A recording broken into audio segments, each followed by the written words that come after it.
I'm Orletha, and today we're going to make gluten-free crab cakes. I love crab cakes, but I can never have them when we're out to dinner because they always have crackers or breadcrumbs or something with gluten. So, let's get started. We're going to start with lump crab, jumbo lump crab, delicious. This is 1 pound. I'm going to open it up and I'm going to pick over it, which basically means look for the shells, because although they do a really good job of getting it out of the shells, they don't do a really good job of getting the shells out of the meat. So we're going to pick it over. And then we're going to start chopping our veggies. Did you know you can replant these and get a whole new crop of green onions? You can also use this as an opportunity to chop up more green onions than you need, put it in glass jars, pop it in the freezer for later. And you always have chopped up green onions on hand when you need them. Green onions in a jar. Whew, onions. So if anybody has a good way to stop my eyes from watering when I'm cutting onions, please let me know. Thanks, you're the best. All right, so now we are going to saute those veggies a little bit, add a little garlic in there, and then when that's done, take it off, let it cool, and then we're gonna continue with our crab cakes. I like to saute in coconut oil. This one is expeller pressed. It's naturally refined, which means it didn't go through any chemical refining process, and so it doesn't have any taste. So if you don't like the taste of coconut oil, make sure that you get expeller pressed.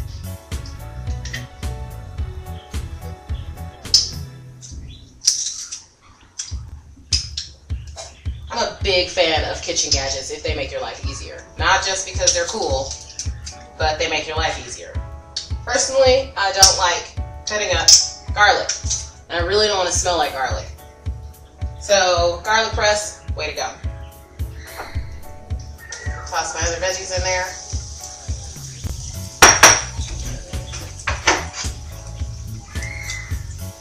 Always a good idea to salt your veggies.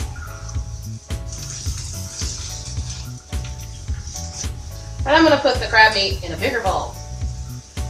And nobody's ever done that before, huh? Realize that your bowl is too small. No, yeah, me neither. To this, I'm going to add Worcestershire or measuring cheese.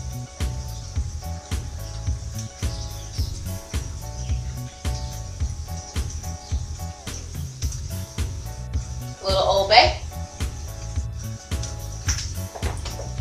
I like heat. If you don't like heat, skip the cayenne. You don't have to have it, but I like heat, so I put a little bit of heat in mine. I'm also going to use a little Dijon mustard.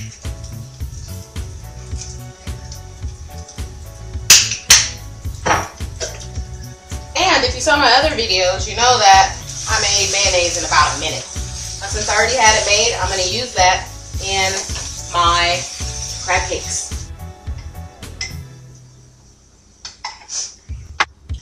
I'm going to put the vegetables right in there. And then I'm going to fold it together. If you don't know what folding means, it means you scoop from the bottom and just fold it over. You don't ever stir it or mix it. You just scoop from the bottom, fold it over. Okay? Until it is thoroughly mixed. Because with crab, if you stir it, you're going to have no more lumps, and you spent probably a little extra to get lump crab meat. And if you did that, you don't want to have crab mush. So now I'm going to add my secret ingredient, which really isn't a secret, because since they are gluten-free, this will not hold together. As you can see, it's not going to hold together. So we have to add a binder. In my case, the binder is going to be buckwheat flour. So I'm going to go ahead and add my buckwheat flour, and then I'll come back and show you what it looks like after we've added the buckwheat flour. Just sprinkle it across the top, because again, you don't want to have to mix it more than you need to. When working with buckwheat flour, you really have to let it sit for about 10 minutes before you decide to work with it. So I'm going to let mine sit for about 10 minutes while the oil heats up, and then we'll form the cakes, fry them up, and eat them.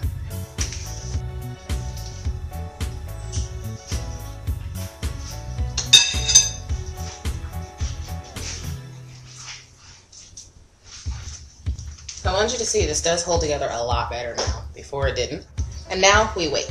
So, what do I do while we wait?